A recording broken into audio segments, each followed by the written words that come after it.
So now HSCL limited अब देखिए 317 रुपये 25 पैसे का प्राइस है और आज खुलते ही लोअर सर्किट यहाँ पर जो है हिट हो गया और लोअर सर्किट पर ही क्लोजिंग यहाँ पर देखने को मिली है जो कि काफी नेगेटिव है। कल या परसों हमारी बात हुई थी और हमने कहा था कि ये सपोर्ट आएगा और सपोर्ट से अगर घूम गया तो एक अच्छी बात है, अदरवाइज यहाँ पर जो है 10 से 20% की करेक्शन के लिए तैयार रहना पड़ेगा। और वैसे भी ये आता है बी सेगमेंट में ASM4 में, तो जब तक ये बी सेगमेंट लगा रहेगा तब तक अगर आप देखें तो कोई बड़ी तेजी यहाँ पर जो है पॉसिबल लगती ही नहीं है। पहले तो बी सेगमेंट से हमें बाहर निकलना पड़ेगा। तो अभी अगर आप देखेंगे तो आज के दिन केमिकल सेक्टर के अंदर सिर्फ और सिर्फ HSCL ही प्रेशर में नहीं बल्कि सारे के सारे केमिकल स्टॉक जो हैं वो धाराशाही हो गए। केमिकल स्टॉक का तो वैसे भी यहाँ पर जो है काफ़ी ख़राब टाइम चल रहा है, आप कह सकते हैं। कोई तेज़ी नहीं, कोई रिटर्न नहीं। टाटा केमिकल इतना टूट के आप देखेंगे कितना बढ़िया तेज़ी दिया था 2 दिन में, 30% की तेज़ी 2-3 दिन में, और सब का सब धरा का धरा रह गया हाईएस्ट साइड से। तो आप देख सकते हैं कि केमिकल सेक्टर के स्टॉक्स जो हैं वो आज 1 से लेकर 10% तक टूटते हुए नजर आए हैं। चाइना का तो प्रेशर है ही, बट ये प्रेशर कब तक कंटिन्यू करेगा ये पता नहीं। और HSCL ने अच्छे खासे गेन्स यहाँ पर जो है डिलीवर करे थे। सो दैट क्या इसके अंदर प्रेशर बनेगा या फिर ये स्टॉक होल्ड करना चाहिए, ये यहाँ से घूम जाएगा। तो देखिए लगातार हमने इसको कवर किया है और हायर साइड ये 400 का जो लेवल है, हायर साइड में ऑलरेडी आपसे कहा था कि कुछ प्रॉफिट जो है वो बुक कर लीजिए। ये मैं हमेशा आपसे क्यों कहता हूँ कि ये एक बड़ी तेजी होने के बाद ना ये प्रॉफिट बुक कर लो। ये इसका रीजन क्या है? रीजन ये है कि अगर आप इनर साइड अगर आप देखेंगे तो जैसे कि मार्जिन्स में ये बहुत ही बेहतरीन यहाँ पर जो है परफॉर्म कर रहे हैं और उस हिसाब से आपको यहाँ पर जो है डिसेंट रिटर्न भी मिले हैं। एंटायर केमिकल सेक्टर एक तरफ और HSCL एक तरफ, ये पूरी बात रही है। मार्जिन्स की बदौलत यहाँ पर जो है अच्छी खासी तेजी देखने को मिली, लेकिन कि यहाँ पर और भी चीज़ें हैं जो कि देखी जाती है, जैसे कि रिटर्न ऑन इक्विटी आप देखेंगे, रिटर्न ऑन कैपिटल एम्प्लॉयड, इन सब का भी तो कोई लेना देना है। तो इस हिसाब से भी अगर आप देखेंगे तब भी यहाँ पर जो है हमें एक अनुमानित चीज़ें पता नहीं रहेंगी कि कितना गिर सकता है। हो सकता है इनको गिरना था 10%, पता चला इनके 10% करेक्शन के टाइम मार्केट में करेक्शन आ गया तो ये 10% की जगह 20% गिर गए। इसीलिए ज़रूरी रहता है कि हायर साइड कुछ प्रॉफिट बुक कर लो, नीचे लेवल पर मिले तो खरीद लो। वही 400 की तरफ एक राय थी, वो राय एकदम सही होते हुए दिखी है। और एक जो बाई का टाइम था 300 की तरफ, वो यहाँ पर आ चुका है। लेकिन यहाँ पर फिर भी क्या ये टिकेगा, ये सबसे बड़ी बात आ जाती है। तो अभी अगर आप देखेंगे तो यहाँ पर पी रेशियो जो है वो 42.14 का रह गया है इस वक्त HSCL के अंदर का। यहाँ पर जो हाल है वो आपके सामने है। इंडस्ट्री भी आपका 45.32 पर है। कंपेयर कर लीजिए इंडस्ट्री पीयर के कंपैरिजन, आपको यहाँ पर एक डिस्काउंट हमें देखने को मिल रहा है। एक थोड़ा सा अंडर वैल्यूड या अंडर परफॉर्म करते हुए HSCL अब नजर आ रहा है। अब अगर आप देखेंगे तो प्राइस टू बुक वैल्यू कोई छोटी मोटी नहीं है। दीपक नाइट्रेट इधर ही पर वर्क कर रहा है, ज़्यादातर कंपनियां जो है वो इधर पर ही वर्क कर रही हैं, इसके ही बुक वैल्यू के अराउंड। तो ये एक सबसे बड़ी बात है।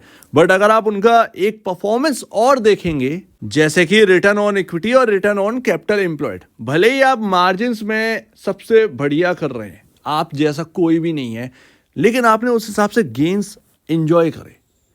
अब यहाँ पर कहीं ना कहीं केमिकल सेक्टर के अंदर बॉटम बनने का टाइम आ चुका है। आज नहीं तो कल यहाँ पर बॉटम बनेगा। जब बॉटम बनेगा तो आप भी वेल परफॉर्म करेंगे, आपके साथ जो लीडर हैं वो भी वेल परफॉर्म करना स्टार्ट कर देंगे। सो दैट आपके ही यहाँ पर जो है रिटर्न ऑन इक्विटी अगर आप देखें कि आपका जो है वो 10.69 का रिटर्न ऑन इक्विटी आपको जो है देखने को मिलता है। ठीक है, आप रिटर्न ऑन कैपिटल एम्प्लॉयड अगर आप देखेंगे तो वो भी हमें सिमिलर ही देखने को मिलता है। बट आपके साथ साथ कुछ और कंपनी जैसे कि आरती इंडस्ट्रीज लिमिटेड 11.56 का यहाँ पर जो है ROE चल रहा है। आप देखेंगे अतुल लिमिटेड 11.13 का यहाँ पर जो है आपका रिटर्न ऑन इक्विटी जो है वो चल रहा है और उसी के अराउंड आप भी हैं। अब आप ROCE देखेंगे तो 10.48 का ROCE चल रहा है आरती इंडस्ट्रीज लिमिटेड का। आप देखेंगे अतुल लिमिटेड तो 14.99 का यहाँ पर जो है ROCE चल रहा है। आप देखेंगे हिमाद्री का तो 12.45 का ROCE चल रहा है। बट इन सब में क्या डिफरेंस है, इनके मार्जिन जो है वो हिट कर रहे हैं लगातार, इनके मार्जिन जो है वो हर क्वार्टर में अप जा रहे हैं। ये दोनों में डिफरेंस है। ठीक है, उस हिसाब से इनके स्टॉक्स जो है वो अंडर परफॉर्म करे और आप जो है वो एक बेटर परफॉर्म करके दिखाए। बट क्या ये बेटर परफॉर्मेंस जो है वो कंटिन्यू सिर्फ और सिर्फ मार्जिन बेसिस पर ही हो जाएगी? ऐसा तो नहीं हो सकता हर बार। इसीलिए हायर साइड प्रॉफिट बुक करना जरूरी है। अब बात आती है कि यहां पर क्या करें। अब दिक्कतें कहीं ना कहीं HSCL के अंदर इंक्रीज होने वाली है, बढ़ने वाली हैं। उस दिक्कतों की वजह से थोड़ा सा डर लग रहा है अब, और वो डर क्या है वो भी मैं आपको बताता हूं। लेकिन उससे पहले आप ये देखिए कि म्यूचुअल फंड का डेटा क्या कहता है आपके सामने। क्वांट स्मॉल कैप फंड एक वक्त ये एग्जिट कर गए थे। इन्होंने हायर साइड HSCL के स्टॉक खरीदने पड़े। इनको हायर साइड स्टॉक खरीदने पड़े हैं HSCL के हायर साइड। आप सोचिए, HSCL रुका ही नहीं।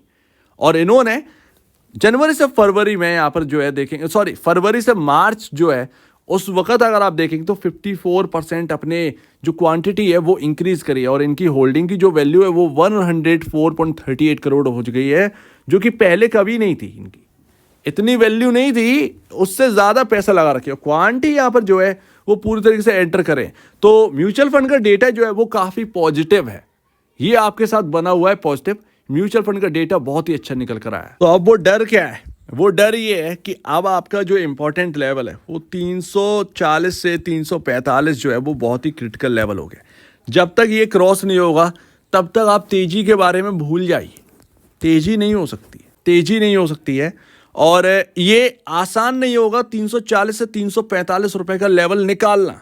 और आज जो हुआ है वो काफी वॉल्यूम के साथ हुआ है।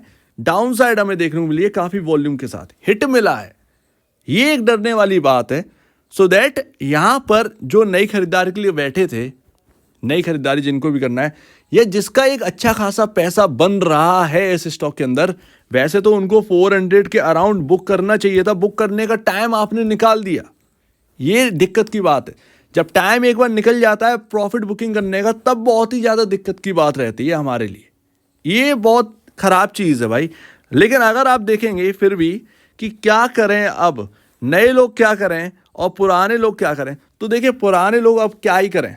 आपके अगर प्रॉफिट हो रहा है अच्छा खासा, तो अभी भी आप देख सकते हैं कि बुक कर लें। लेकिन अब यहां पर जो है ध्यान रखिएगा, वही इंपॉर्टेंट बात जो कि मैंने आपसे कहा था कि ये स्टॉक ना अगर 326 रुक गया तो ठीक है, अदरवाइज इसके अंदर 10% की गिरावट आ ही जाएगी। 10 से 15% की गिरावट आपके सामने रहेगी। वो यहां पर होता हुआ दिख रहा है। उस हिसाब से 300 का लेवल आना चाहिए था मेरे हिसाब से। अगर ये 300 रुपए होल्ड नहीं करता है तो आप ध्यान रखिएगा कि ये इसके अंदर और डाउनसाइड क्रिएट हो सकती है इस स्टॉक के अंदर, और वो आपको 280 290 तक ले जा सकती है। ये भी है। और 275 हमें ध्यान रखना चाहिए। 275 को क्रॉस करना हमारे लिए एक बड़ा पैनिक का वो टाइम हो गया था। अगर आपको याद हो, ये 275 270 का लेवल नहीं क्रॉस कर पा रहा था। हम वापस उधर तक जा सकते हैं। वहां से एक अच्छा सपोर्ट मिल गया तो ठीक है, अदरवाइज ये काउंटर जो है वो सेलिंग काउंटर हो गया। ये आप बात समझिए, कुछ इस तरीके से दिख रहा है। तो अभी अगर आप देखेंगे तो यहां पर सिनेरियो जो है वो थोड़ा सा गड़बड़ा रहा है। लेकिन नई खरीदारी जिसे भी करनी है वो थोड़ा सा संभल कर करे। क्वांटिटी जो है वो एक SIP के तौर पर रखे। मेरा कहने का मतलब है टुकड़ों में खरीदना क्वांटिटी, अगर आपको खरीदना है HSCL की। वो यहाँ पर जो है अगर आपको 300 रुपये दिख जाए तब यहाँ पर जो है आप इन्फ्यूज़ कर सकते हैं। लेकिन यहाँ पर अभी भी जो B सेगमेंट है वो पैनिक क्रिएट कर रखा है। ऐसे में आपको और निचले लेवल देखने को मिल सकते हैं। तो आप चाहें, जिसे भी नए खरीदार हैं और जो इंटरेस्ट दिखा रहे हैं HSCL के अंदर, तो वो चाहें तो यहाँ पर 300 की तरफ यहाँ पर जो है अपनी क्वांटिटी थोड़ी सी बाई कर सकते हैं। बाकी का यहाँ पर जो है निचले लेवल के लिए छोड़ दीजिए। अगर 280 दिखे तब यहाँ पर जो है उस पैसे को इन्फ्यूज करना है, अदरवाइज अभी नहीं करना है। सिंपल सी बात है। इस तरीके की स्ट्रेटजी अपनानी होगी, क्योंकि दिख रहा है कि ये 340 का मामला जो है ना वो थोड़ा सा गड़बड़ा रहा है। 340 से 345 का ये प्रॉब्लम क्रिएट करके रखा है। ये कहीं ना कहीं यहाँ पर जो है प्रॉब्लम है यहाँ पर, तो वो यहाँ पर दिख रहा है। पुराने लोग क्या करें? पुराने लोग का तो प्रॉफिट बुकिंग का टाइम निकल गया। किसी ने बहुत निचले लेवल पर ले रखा है और उसको लग रहा है थोड़ा सा प्रॉफिट बुक करना चाहिए, थोड़ा सा बुक कर लेना ज़रूरी है। भले ही यहाँ से घूम जाए, उसका मलाल मत करिएगा कि अरे यार मेरे बेचते ही यहाँ से थोड़ा सा बढ़ गया। लेकिन फिर भी अगर थोड़ा सा प्रॉफिट बुक करके अपना प्रॉफिट है जेब में रखने में दिक्कत क्या होती है ये समझ में नहीं आता। ये बहुत बहुत गलत प्रॉब्लम है। और क्या आपको सीधा रॉकेट होते हुए दिख जाएगा क्या HSCL? ऐसा नहीं हो सकता ना, ये बात समझिए। आप बहुत ज़्यादा आउट परफॉर्म भी नहीं कर सकते इंडस्ट्री के कंपैरिजन, आप बहुत ज़्यादा आउट परफॉर्म भी नहीं कर सकते। तो इस पर नज़र रखिए, कल 300 रुपये पर नज़र रहेगी। मिल गया तो ठीक है, वैसे तो आज इंपॉर्टेंट लेवल जो है वो टूट ही गया। 240 से 340 से 326 का जो लेवल था वो तो ब्रीच हो गया, वो रेंज तो ब्रीच हो गई। अब ये 313 से 300 के बीच में कहाँ सपोर्ट लेगा देखते हैं। मिल गया तो ठीक है, अदरवाइज इसके अंदर और सेलिंग आ सकती है। सो उम्मीद है काफ़ी कुछ आपको समझ में आया होगा। एक बार निवेश से पहले या बेचने से पहले अपने ब्रोकर या एडवाइजर से ज़रूर बात कर लीजिए। मैं कुछ डरा नहीं रहा हूँ, लेकिन फिर भी यहाँ पर जो है वो यहाँ पर आपको देखना ज़रूरी है। अदरवाइज आपके सामने ये पॉइंट्स आप खुद भी अपना जो है डिसीजन ले सकते हैं। तो आपके क्या कहना है इसके ऊपर कमेंट सेक्शन में कहिए। और अब बीच में जाए वीडियो देखने के लिए बहुत धन्यवाद दोस्तों।